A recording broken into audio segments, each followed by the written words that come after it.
പറഞ്ഞുതരാം. Next station is ഷാബെ, exit A1. അതാ കാണുന്ന നമ്മളെ സ്കൈ ഇന്ത്യൻ റെസ്റ്റോറൻറ്റ്. നമ്മളെ സഞ്ജയ് ഭായിൻ്റെ റെസ്റ്റോറൻറ്റിലേക്ക് നമ്മൾ വീണ്ടും വന്നിട്ടുണ്ട്. എന്തിനാന്നല്ലേ കാണിച്ചരാ. ആഹാ, ഞങ്ങളങ്ങനെ ആവി പറക്കണ ഇഡ്ഡലി, ഊത്തപ്പം, വേറെ എന്താ വേണ്ടിയത്, നമ്മളാ എണ്ണയിൽ കിടന്ന് മുരിയണ ഉഴുന്ന് വട, ഇതെല്ലാം കൂടിയും കൂട്ടിയിട്ടൊരു പിടുത്തം പിടിക്കാൻ പോവാണ്. സെറ്റ്.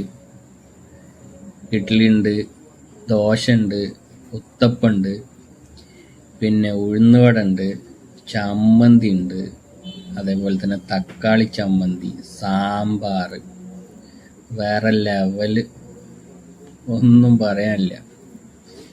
ചൈനയിൽ വന്നാലും നമ്മളെ നാട്ടിൽ കിട്ടുന്ന സാധനം ഇവിടെ കിട്ടും.